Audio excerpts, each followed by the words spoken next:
Bonjour, on est aujourd'hui le 6 juin 2024, c'est le D-Day, le jour du débarquement des sujets de l'étranger. Et je vous propose donc de les examiner ensemble. On va donc voir si les pronostics que j'ai faits dans la vidéo précédente sont vérifiés et surtout je vais vous donner différents éléments de correction, ce qui va vous être utile si vous venez de passer ces sujets, mais aussi peut vous aider si vous êtes en France métropolitaine et que vous voulez avoir des idées si jamais ces sujets devaient tomber le jour J.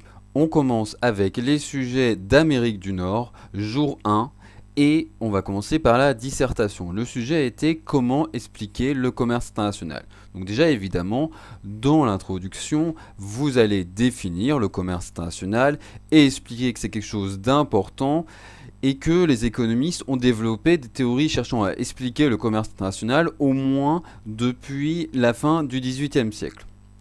1776, La richesse des nations, Adam Smith, même si vous avez d'autres choses avant. Donc évidemment, moi, je peux vous faire un plan là, mais on va avoir les documents quand même avant. Donc vous avez un document sur la répartition des tâches productives. Donc là, clairement, on fait référence à la fragmentation et l'internationalisation des chaînes de valeur. Le fait que pour un avion, vous avez des produits qui sont faits en France, en Allemagne, au Royaume-Uni, en Espagne, États-Unis, Chine. Et donc que finalement c'est la collaboration entre des unités de production dans différents pays qui permet d'assembler un produit final. Deuxième document sur la part des commerces interbranches et intrabranches dans le total des importations et des exportations. Et en plus, on vous met commerce intrabranche avec différenciation verticale et horizontale et on vous définit les termes. Là, franchement, c'est quand même vachement facile pour un sujet de dissertation. À mes yeux, il n'y a pas besoin de définir les termes. Mais bon. Donc là, on va avoir un élément clé en fait pour faire notre plan parce qu'on nous parle de commerce interbranche. Donc là, même si c'est pas défini, en fait, vous le déduisez assez facilement de la définition de commerce intrabranche.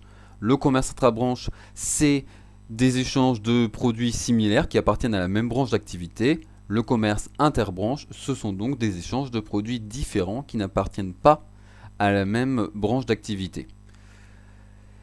Et vous avez ensuite donc les avantages comparatifs de quelques pays, France, Royaume-Uni, Bangladesh, Kenya et Japon. Donc on a à la fois des pays développés, France, Royaume-Uni et Japon, et des pays en développement, le Bangladesh et le Kenya. Et enfin, la part des exportations de haute technologie dans les exportations de biens manufacturés en 2021 avec les mêmes pays, Royaume-Uni, France, Japon, Kenya.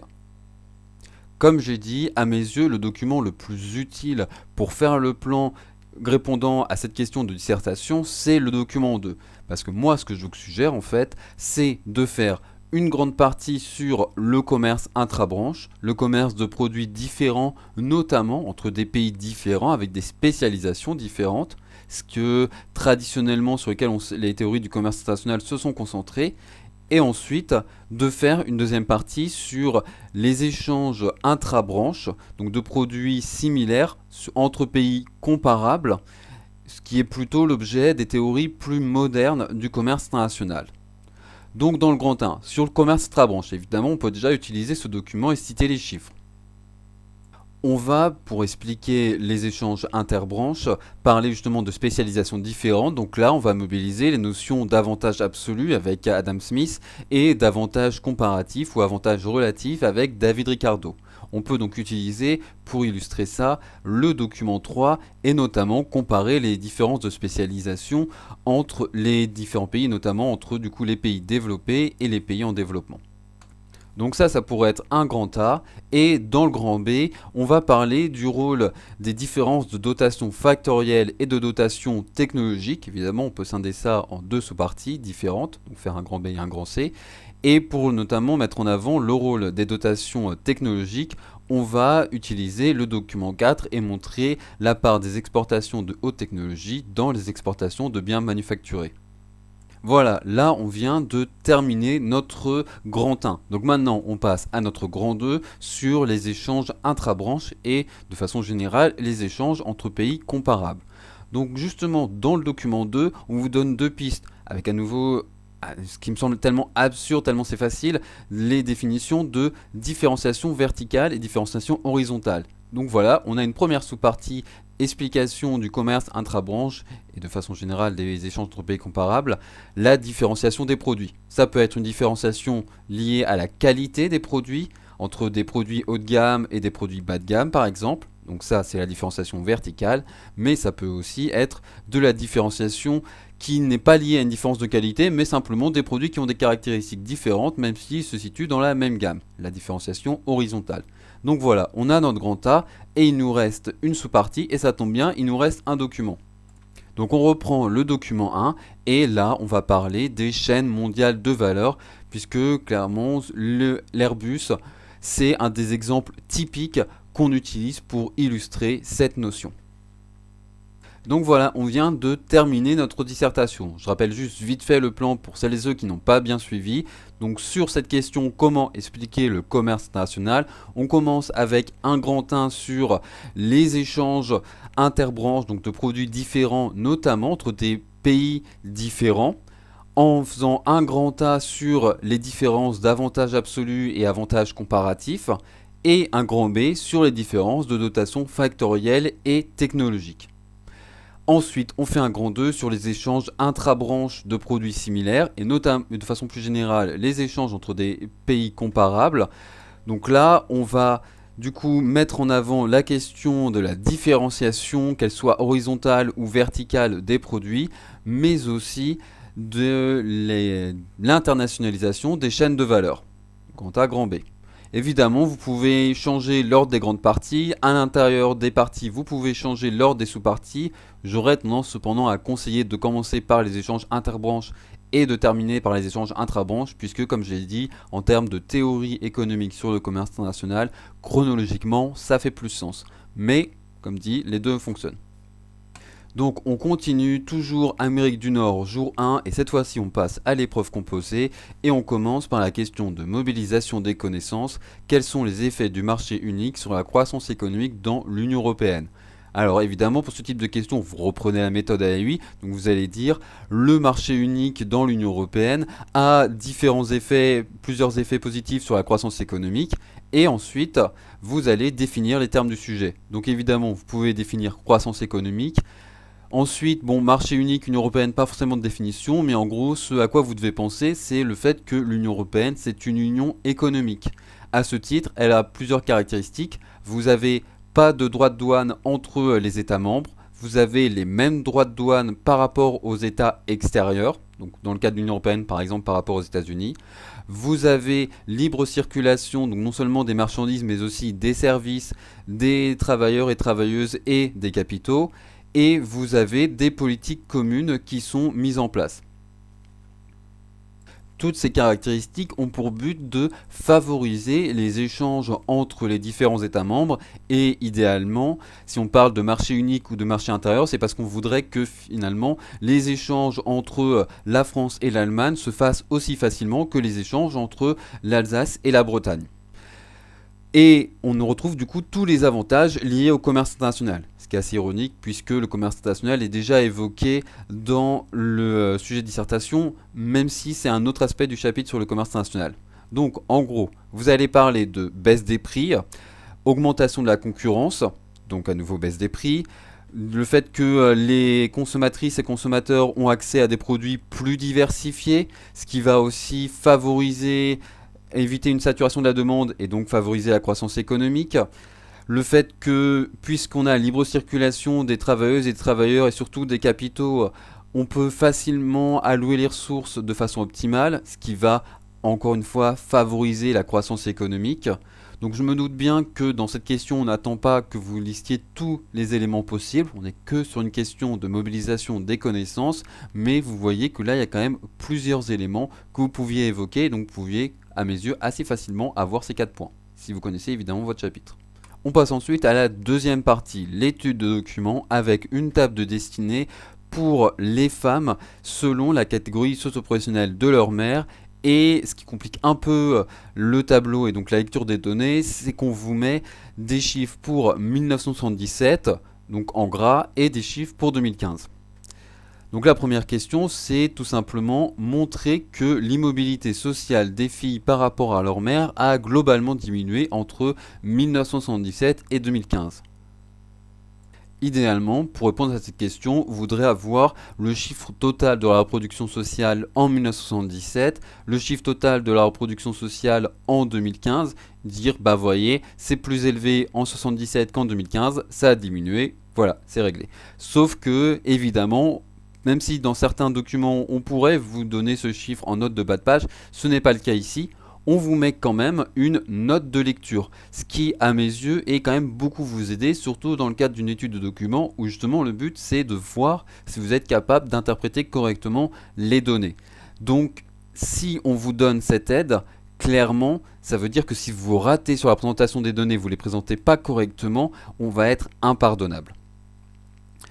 On pourrait, en théorie, si tu as une table de mobilité brute, calculer ce total de la reproduction sociale, mais ce n'est pas une table de mobilité brute, c'est une table destinée, donc on ne va pas perdre de temps avec ça. Tout ce qu'il faut finalement, c'est prendre quelques chiffres sur les situations de reproduction sociale en 1977 et en 2015 et montrer que plusieurs de ces chiffres ont diminué. En l'occurrence, je le rappelle, que ce soit une table de mobilité brute, une table destinée ou une table de recrutement, les situations de reproduction sociale, ce sont celles qui sont dans la diagonale.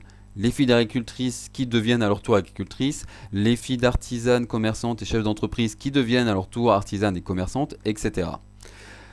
Et évidemment, il n'y a pas besoin de présenter tous ces chiffres. Vous en présentez juste quelques-uns, vous montrez que ça a diminué, ce qui est le cas en fait pour tous sauf pour les cadres, entre 1977 et 2015, et voilà, c'est réglé. Donc par exemple, si on prend les filles d'agricultrices, en 1977, parmi l'ensemble des filles d'agricultrices, 42,2% sont devenues à leur tour agricultrices. En 2015, c'était seulement 8% des filles d'agricultrices qui devenaient à leur tour agricultrices. Ça a donc fortement diminué. On peut dire que ça a été environ divisé par 5.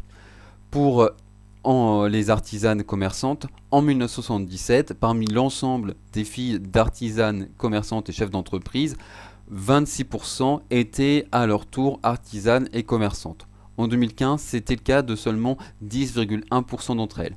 Ça a donc diminué d'environ 16 points de pourcentage, si on veut être plus précis, 15,9 points. Là, si vous remarquez, quand j'ai présenté à la fois les données sur les agricultrices et sur les artisanes et commerçantes, j'ai fait un calcul de comparaison. Pour les filles d'agricultrices, c'était plus pertinent de faire un coefficient multiplicateur, de dire que ça a été divisé par 5. Pour les artisanes et commerçantes, c'était plus pertinent de simplement faire un écart absolu et de dire que ça a diminué de 16 points de pourcentage. Vous faites le calcul que vous voulez. Si c'est une soustraction, vous n'oubliez pas de dire que puisque c'est une soustraction entre deux pourcentages, le résultat est en points de pourcentage.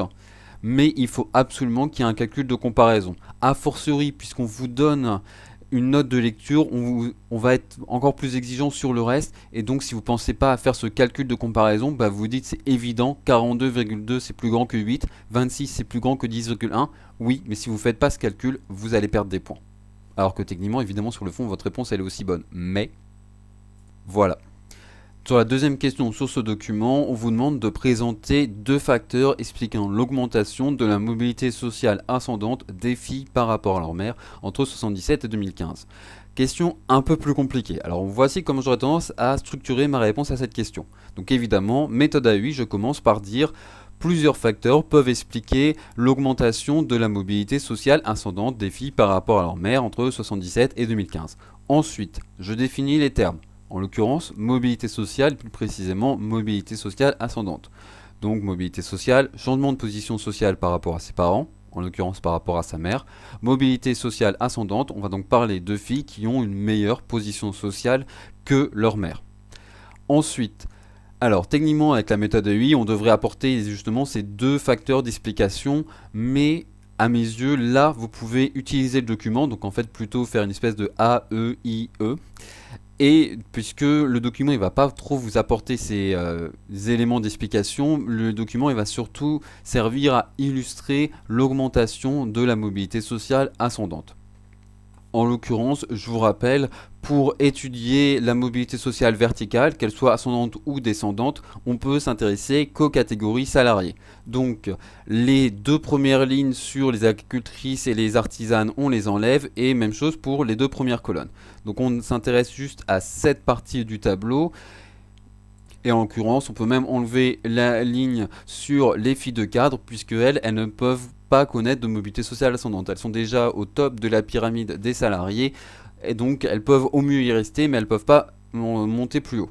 Et au pire, elles peuvent descendre.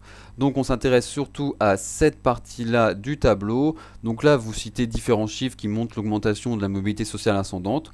Par exemple, simplement un chiffre. En 1977, parmi l'ensemble des filles de profession intermédiaire, 12,9% étaient devenues cadres. En 2015, ce chiffre était de 29%. Il a donc plus que doublé entre 1977 et 2015. Si vous voulez un autre chiffre, en 1977, parmi l'ensemble des filles d'employés et d'ouvriers, d'employés et d'ouvrières qualifiées, 3,3% devenaient cadres. En 2015, c'était 14,9% d'entre elles, donc presque 5 fois plus. On voit bien une augmentation de la mobilité sociale ascendante entre ces deux dates. Maintenant qu'on a repris cette affirmation générale de la question et qu'on l'a illustrée avec des données du document, il faut répondre au cœur de la question et présenter ces deux facteurs d'explication qui nous sont demandés. Éventuellement, si vous en avez plus, vous pouvez le faire. Normalement, je pense que si on corrige, on va prendre les deux facteurs qui sont mieux présentés, mais attention, certaines personnes peuvent considérer que vous n'avez pas bien lu la question et que finalement vous faites un peu du hors-sujet, vous pénalisez par rapport à ça, ou éventuellement en tout cas ne prendre que les deux premiers. Donc c'est pas toujours une bonne stratégie, jouer la sécurité comme ça. Vraiment, c'est mieux d'en présenter que deux, présenter les deux que vous pouvez expliquer le mieux. Donc premier facteur qu'on peut présenter, l'augmentation du niveau d'éducation et de qualification. Les femmes qui ont entre 35 et 59 ans en 2015 ont un meilleur niveau d'éducation que celles qui avaient entre 35 et 59 ans en 1977, ce qui favorise leur ascension sociale. On peut aussi citer la question de des modifications de la structure socio-professionnelle. Il y a plus de cadres aujourd'hui qu'en 1977, par conséquent, ça favorise cette mobilité sociale ascendante. Si on reprend les termes du programme, on pourrait parler du rôle des ressources et configurations familiales, mais là, par rapport à cette question, ça me semble moins pertinent. Donc, j'aurais tendance à me concentrer sur augmentation du niveau d'éducation et modification de la structure socio-professionnelle, avec notamment l'augmentation des cadres et des professions intermédiaires, ce qui favorise l'ascension sociale. Et on termine ce sujet d'Amérique du Nord jour 1 par la question de raisonnement sur dossier documentaire, montrer que l'engagement politique dépend de différentes variables sociodémographiques. Donc je vous rappelle les différentes variables sociodémographiques qui sont évoquées dans le programme. Vous avez la catégorie socio-professionnelle, le diplôme, l'âge, la génération et le sexe ou le genre. Donc globalement, voici toutes les variables qu'il faut mentionner. Évidemment, vous ne pouvez pas faire un plan en 5 parties. Donc ce qu'on fait généralement, c'est on regroupe ensemble, on fait une partie sur le diplôme et la catégorie socio-professionnelle, une deuxième partie sur l'âge et la génération et une troisième sur le genre. Donc j'imagine que les documents vont nous donner des informations sur toutes ces variables sociodémographiques. En l'occurrence, vous avez ici donc la question du vote systématique selon l'âge, le niveau de diplôme et la catégorie socio-professionnelle. Ensuite, vous avez un document sur la sous-représentation des femmes parmi les responsables politiques, donc la question du sexe et du genre, et un dernier document sur le niveau de diplôme et la consommation. Donc là, on va parler évidemment de consommation engagée. On fait la distinction entre produits issus de l'agriculture biologique, et les produits en vrac par rapport au reste des données. Donc il y a cette question de consommation engagée où on essaye de faire passer un message politique à travers sa consommation. Et on voit que c'est différent selon le niveau de diplôme. Donc là, ce que j'aime bien par contre dans ce sujet, c'est que vous ne pouvez clairement pas faire un plan grand 1, document 1, grand 2, document 2 et grand 3, document 3, puisque si c'est le cas, dans votre grand 1, vous allez mélanger plusieurs variables sociodémographiques qu'il ne faut pas mélanger, et vous allez reparler encore ensuite dans votre grand 3 du rôle du diplôme dont vous avez déjà parlé dans votre grand 1. Donc évidemment, ce plan n'est pas bon. Le plan c'est donc grand 1 diplôme et catégorie socio-professionnelle, grand 2 âge et génération et grand 3 sexe et genre. Vous pouvez mettre ces parties dans l'ordre que vous le souhaitez, mais voici les 3 parties que vous devez avoir. Alors, est-ce que si vous n'aviez révisé que les 7 chapitres que je vous avais conseillés, vous auriez pu vous en sortir sur ce sujet? En l'occurrence, sur l'épreuve composée, non. J'avais conseillé de réviser certes l'Union européenne et l'engagement politique, donc ça c'est bon pour la question de mobilisation des connaissances et le raisonnement sur dossier documentaire, mais pas de pronostic sur la mobilité sociale, donc ça marche pas pour la partie 2 de l'épreuve composée. Donc on met ça de côté. Par contre, sur la dissertation, le commerce international fait partie des chapitres que j'ai conseillé de réviser. Donc là, vous pouvez vous en sortir. On est sur un sujet qui est assez classique, où en plus, dans les documents, on vous donne pas mal d'indications. Donc clairement, vous pouviez faire quelque chose de très honorable. Le seul problème, c'est que vous n'avez pas le choix. Vous étiez obligé de partir sur la dissertation. Allez, on reste en Amérique du Nord et cette fois-ci, on va traiter les sujets du jour 2. On commence à nouveau par la dissertation et cette fois-ci on a une dissertation sur l'engagement politique. Les variables sociodémographiques suffit-elle à expliquer l'engagement politique? Donc là vous avez à nouveau une illustration de ce que j'ai dit et répété plusieurs fois. Ce n'est pas parce qu'un chapitre tombe le jour 1 que ça veut dire qu'il n'a aucune chance de tomber le jour 2.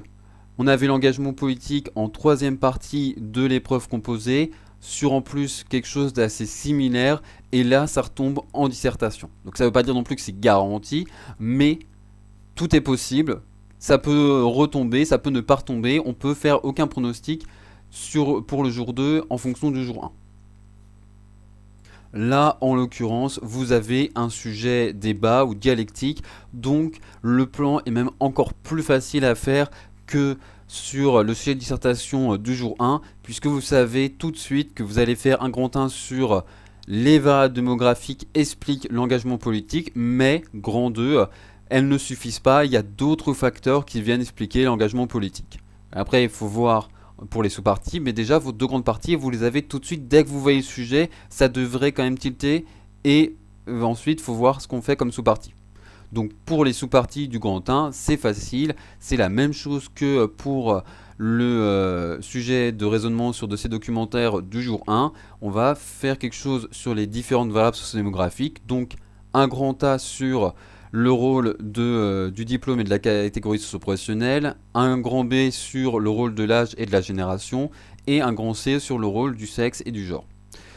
Évidemment, ces sous-parties peuvent être dans des ordres différents, mais voici ce qu'il faut attendre. Et ensuite, il nous reste les sous-parties pour le grand 2.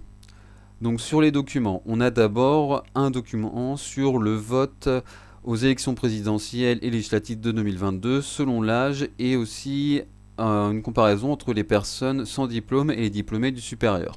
On vous met une note de lecture pour vous aider. Donc là, vous voyez bien que vous avez des éléments pour les différentes sous-parties du grand 1. Ensuite, vous avez un document sur la satisfaction que retirent les bénévoles de leur engagement associatif. Là, on fait clairement référence au rôle des rétributions symboliques. Tous ces avantages symboliques, affectifs, psychologiques qu'on retire de son engagement politique. Donc ça va être une sous-partie dans notre grand 2. Ensuite, vous avez un troisième document sur ce que les moyens que les individus considèrent comme les plus adaptés pour s'engager en fonction du sexe, de l'âge et de la catégorie socio-professionnelle. Le piège sur ce document, ce serait de partir sur il y a différentes formes d'engagement politique et de participation politique et de faire toute une partie ou même une sous-partie là-dessus. Ça, ce serait hors sujet. Ce qui nous intéresse, c'est les différences entre les hommes et les femmes, les différences selon l'âge et selon la catégorie socio-professionnelle. Donc évidemment, vous pouvez à chaque fois comparer ces chiffres aussi par rapport à la moyenne de la population et vous dire quelles sont les catégories qui sont au-dessus, quelles sont les catégories qui sont en dessous. Et enfin, j'imagine, on a un document sur le fait que les associations peuvent verser une rémunération à certains de leurs membres, notamment à leurs dirigeants et aussi à finalement ce qu'on va appeler des permanents qui sont des salariés de l'association. Donc là, vous avez cette question de on cherche à s'engager pour rechercher des avantages matériels qui sont réservés aux personnes qui sont engagées. Vous avez en gros le rôle des incitations sélectives. Donc ça, c'est une deuxième sous-partie dans notre grand 2. Et il nous manque en l'occurrence un élément qui n'est pas évoqué dans aucun de ces documents pour le grand 2, qui est la question de la structure des opportunités politiques. Alors, pour synthétiser ce que je viens de dire sur ce sujet de dissertation, les variables sociodémographiques suffit-elles à expliquer l'engagement politique? On commence par un grand 1, affirmant les variables sociodémographiques permettent d'expliquer l'engagement politique, avec 3 sous-parties que vous faites dans l'ordre que vous voulez, mais une sous-partie sur le rôle du diplôme et de la catégorie socio-professionnelle, une sous-partie sur le rôle de l'âge et de la génération, et une autre sous-partie sur le rôle du sexe et du genre. Donc je crois que dans le programme on parle plutôt de sexe, moi je préfère parler de genre, c'est pas très important. Grand 2. On va cette fois-ci nuancer, dire cependant, d'autres facteurs permettent aussi d'expliquer l'engagement politique, avec une sous-partie sur le rôle des incitations sélectives, une sous-partie sur le rôle des rétributions symboliques et une dernière sous-partie sur le rôle de la structure des opportunités politiques. À nouveau, vous faites les sous-parties dans l'ordre que vous souhaitez, mais voici globalement le plan qui est attendu. Vous pouvez aussi inverser les deux grandes parties, mais dans tous les cas, vous avez les idées principales. Il y a peut-être des nuances, d'autres variantes de ce plan, mais voici l'essentiel, ce qu'il fallait pour répondre à ce sujet. Amérique du Nord, jour 2, on continue avec cette fois-ci le sujet d'épreuves composées. Et on commence par la question de mobilisation des connaissances, expliquer comment deux évolutions de l'emploi peuvent affaiblir le pouvoir intégrateur du travail. En français, cette formulation, elle est un peu étrange, elle sonne pas très bien, mais au moins elle indique clairement ce qu'on attend de votre part. Donc, le programme mentionne 3 évolutions de l'emploi qui affaiblissent le pouvoir intégrateur du travail. L'augmentation de la précarité, la persistance d'un taux de chômage élevé et la polarisation de la qualité des emplois. Parmi ces 3 évolutions, on vous demande d'en présenter que 2. Évidemment, vous pouvez techniquement en présenter 3, mais là c'est un peu un pari. Normalement, je pense que la personne qui vous corrige devrait prendre les 2 arguments qui sont le mieux présentés. Mais vous pouvez avoir des personnes qui considèrent que finalement vous n'avez pas bien répondu à la question, vous demandez d'en présenter que 2, vous en avez présenté 3, qui peuvent vous sanctionner par rapport à ça, ou qui peuvent simplement se dire bah finalement moi je m'intéresse sur les 2 premières, et donc finalement si la première est pas très bonne et la troisième est bien, bah vous n'aurez pas autant de points que si on avait pris les 2 meilleurs arguments. Donc le mieux évidemment c'est de ne présenter que les 2 arguments que vous maîtrisez le mieux. Et évidemment, il ne suffit pas de se contenter de lister ces arguments et d'expliquer c'est quoi le taux de chômage élevé ou la précarité ou la polarisation de la qualité des emplois. Il faut montrer comment ça affaiblit le pouvoir intégrateur du travail et donc notamment relier ça aux fonctions d'intégration sociale assurées par le travail en se fondant par exemple sur le travail de Serge Pogam, le fait que le travail et l'emploi assurent une fonction de protection matérielle, c'est quelque chose sur lequel vous pouvez compter, mais aussi une fonction de reconnaissance symbolique, c'est quelque chose qui montre que vous comptez pour la société. Donc globalement, là vous avez différents arguments et à chaque fois, il faut montrer que le fait qu'on est au chômage, le fait qu'on ait des emplois précaires, et justement qu'il y ait des inégalités au sein de la société, ça affaiblit ce pouvoir intégrateur du travail. Sur la question de la polarisation des emplois, ça va pas tellement être à un niveau individuel, mais plutôt dire que justement, puisqu'il y a polarisation et donc augmentation des inégalités entre les différents emplois, ça va briser la cohésion sociale et empêcher la société de se sentir bien unie et bien intégrée socialement. On passe ensuite à l'étude de documents. Et la première question vous demande de comparer l'évolution du prix de logement et celle du chômage aux États-Unis et logiquement le document entre 2007 et 2011. Donc c'est une question qui peut sembler assez simple, mais mine de rien, il y a quand même plein de petites choses qu'il ne faut pas oublier de faire. Première chose, il ne faut pas oublier de présenter des données. Si vous vous contentez de dire on voit que le chômage a augmenté entre 2007 et 2011, tandis que le prix des logements a diminué, là vous n'avez aucune donnée, donc pour moi c'est 0 point. J'imagine qu'en réalité vous allez peut-être avoir 0,5 si on veut être gentil, on a pitié de vous, mais comptez pas trop. Pour moi, c'est 0 point, vous n'avez cité aucune donnée, alors que sur ce genre de questions, on attend de citer des données. Deuxième chose, ne faites pas de lecture robot. pensez à reformuler la présentation des données. Typiquement, sur le taux de chômage, si vous vous contentez de dire en 2007, le chômage total était de 4,6%, si vous dites à peine mieux, le taux de chômage était de 4,6%, ça passe pas. Il n'y a pas de reformulation, vous ne montrez pas que vous savez ce qu'est un taux de chômage, comment se calculer, etc. Donc il faut reformuler et plutôt dire quelque chose du genre en 2007, parmi l'ensemble de la population active, 4,6% des individus étaient au chômage. Encore mieux si vous dites, c'est-à-dire n'avaient pas d'emploi mais en recherchaient un.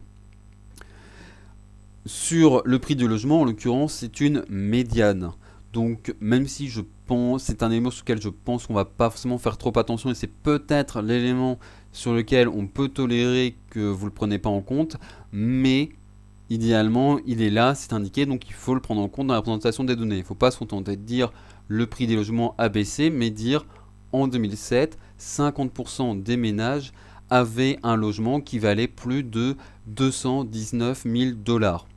En 2011, 50% des ménages avaient à peine un logement qui valait plus de 166 100 $. C'est-à-dire aussi que forcément 50% des ménages avaient un logement qui valait moins que ça. Donc présentation des données en évitant la lecture robot. Autre élément, n'oubliez pas de faire des calculs de comparaison. Faire un calcul pour comparer le prix du logement et le taux de chômage, ça n'a évidemment aucun sens. Vous avez d'un côté des données en dollars, de l'autre côté des données en pourcentage. Donc là, vous ne pouvez pas les comparer. Mais par contre, pour décrire l'évolution, là, c'est important et c'est attendu. Donc vous pouvez vous contenter de faire une différence en dollars sur le prix des logements. Assez facile, ok. Mais vous pouvez aussi le faire encore plus facilement, parce que ça, de tête, vous aurez a priori, vous pouvez le faire sans avoir besoin de poser des calculs sur le taux de chômage. Par contre, il ne faut pas oublier de dire que si vous faites par exemple la soustraction entre le taux de chômage en 2010 et celui en 2007, le résultat n'est pas en pourcentage, mais en point de pourcentage. Voilà, donc ensuite, pensez simplement à dire entre 2007 et 2010, le taux de chômage a donc augmenté de 5 points de pourcentage. Et enfin, dernier élément, mais qui est quand même important, qui est à mes yeux un problème pour lequel vous pouvez facilement tomber, vous pouvez être justement tellement bien dans la méthodologie que vous ne comparez pas l'évolution. Vous vous contentez de décrire d'un côté l'évolution du taux de chômage, de l'autre côté l'évolution du prix des logements, et vous ne faites pas de lien entre les deux. Alors que c'est quand même un élément qui est attendu dans la question. Donc à nouveau, si vous ne faites pas ça, pour moi, vous ne pouvez pas avoir tous les points. Donc là, en l'occurrence, ce qu'on observe, c'est que entre 2007 et 2010, il y a clairement une corrélation négative entre l'évolution du chômage et l'évolution du prix des logements. Le chômage augmente alors que le prix des logements diminue. Cette corrélation négative est rompue entre 2010 et 2011 puisque le taux de chômage se met à diminuer alors que le prix des logements continue de diminuer. Si vous utilisez pas le terme corrélation négative, c'est pas grave, je pense pas que ce soit vraiment entendu, ça c'est vraiment la cerise sur le gâteau pour la personne qui vous corrige, mais voilà, pensez à mettre en avant en tout cas cette relation, dire simplement que entre 2007 et 2010, le chômage augmente alors que le prix des logements diminue, et relation qui est rompue entre 2010 et 2011. Deuxième question, présenter un canal de transmission de la crise financière à l'économie réelle. Alors là, c'est un peu compliqué déjà parce qu'on est sur une question sur le chapitre sur les crises financières qui est clairement le chapitre, moi le premier, où on pensait que ça n'allait pas tomber. Donc là c'est compliqué, après j'ai bien dit que pour les centres étrangers ça peut être différent et pour les centres étrangers les concepteurs et conceptrices de sujets pouvaient se faire plaisir, c'est manifestement le cas. Bon, l'avantage c'est que en fait, vous n'avez pas besoin de maîtriser ce chapitre pour répondre à la première question. Donc au moins, vous pouvez avoir 2 points, même si ce chapitre, vous ne l'avez pas révisé. Par contre, sur les 4 points, ça va être compliqué. Bon, vous pouvez éventuellement grappiller des points en représentant à nouveau des données de documents, mais ça ne va pas aller très loin si vous n'avez quand même pas le cours qui va derrière. Donc, ce qui est aussi un peu compliqué, un peu pervers, c'est que le programme mentionne 3 canaux de transmission de la crise financière à l'économie réelle. La contraction du crédit, la baisse du prix du collatéral et l'effet de richesse négatif. Or, il y a un de ces 3 canaux de transmission que vous ne pouvez pas présenter, en tout cas en lien avec le document. Donc ça sert à rien, même si vous le connaissez, c'est bien, vous pouvez le présenter, vous pouvez avoir des points par conséquent, vous pouvez ensuite faire une phrase en lien avec le document, présenter des données du document. Vous aurez une partie des points sûrement, mais clairement pas tous, parce que vous présentez des données qui n'ont rien à voir avec les mécanismes que vous présentez. Donc bon, il nous en reste 2 quand même sur les 3, c'est déjà pas mal, ça vous laisse un minimum de choix. Premier mécanisme, la baisse du prix du collatéral. Le collatéral, en gros, c'est les garanties que vous pouvez apporter quand vous allez demander un crédit. Plus vous allez avoir un collatéral important, plus la banque va être prête à vous accorder un prêt avec un taux d'intérêt plus faible en se disant de toute façon, justement, il y a ce collatéral, si jamais il y a un problème, il pourra éventuellement être vendu pour rembourser le crédit. Donc, en l'occurrence, votre logement peut justement être utilisé comme collatéral. Mais si le prix, la valeur de votre logement a baissé, si vous aviez un logement qui valait 219 000 $ en 2007 et en 2011, ce même logement, c'est exactement la même chose, il est dans le même état à peu près, mais simplement, crise financière, le prix des logements s'est effondré, votre logement ne vaut plus que 166 000 et 100 $.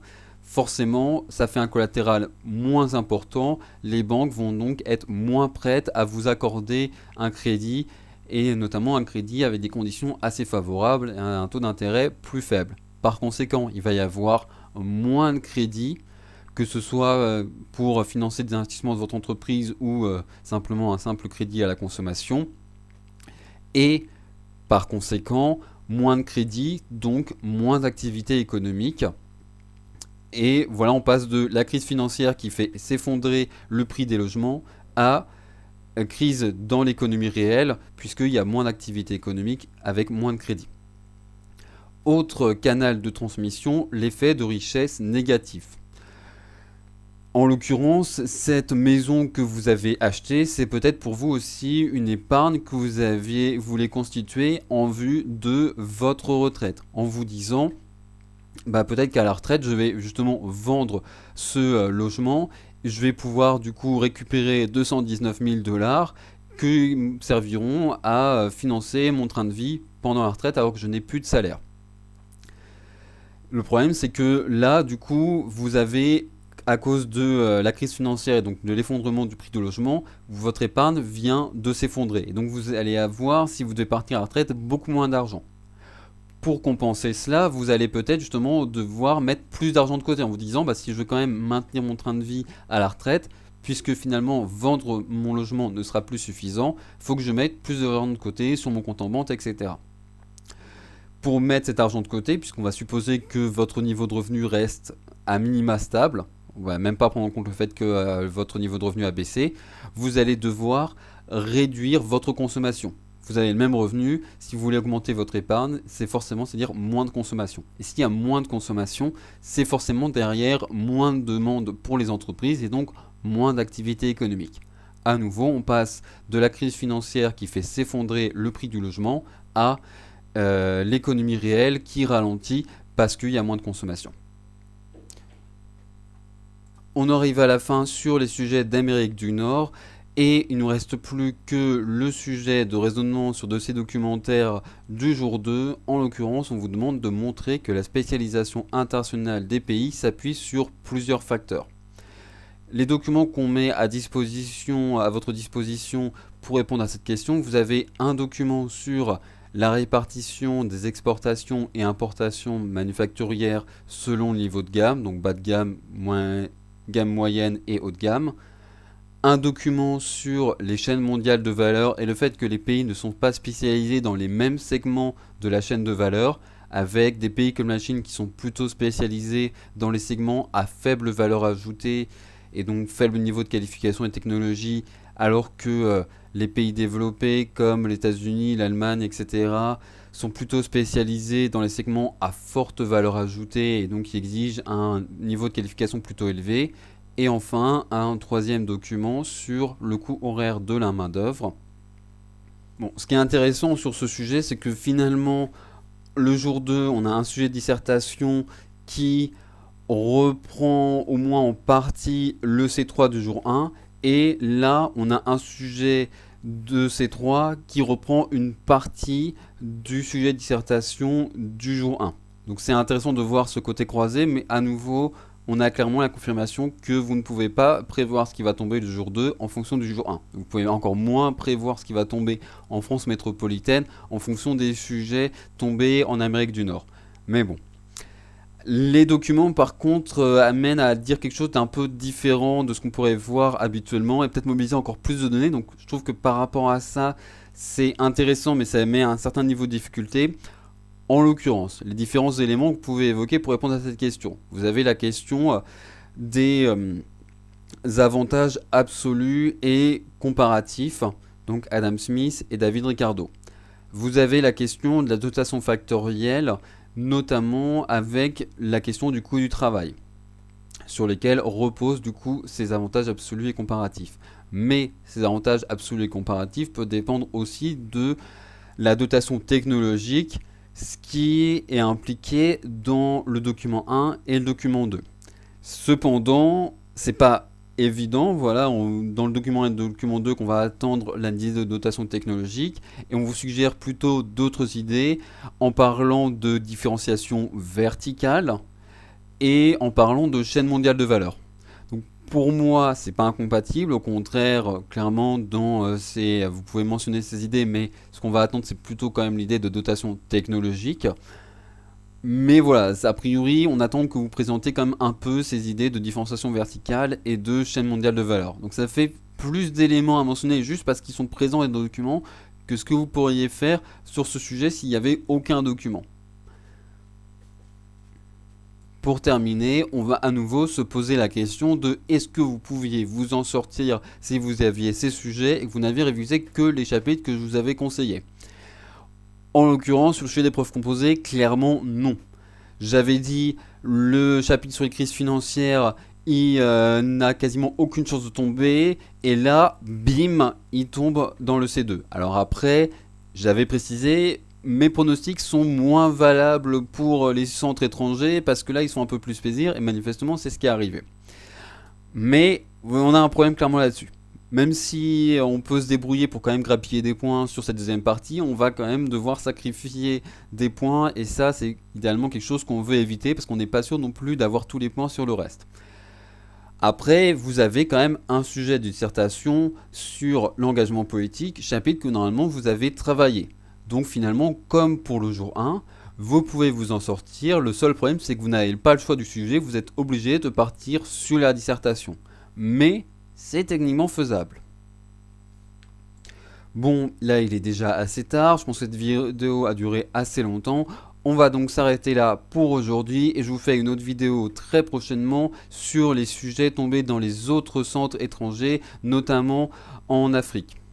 En attendant, je vous souhaite une bonne journée et si vos épreuves de spécialité et de philosophie ne sont pas encore tombées, ou même simplement pour le grand oral, je vous souhaite bonne chance et à bientôt.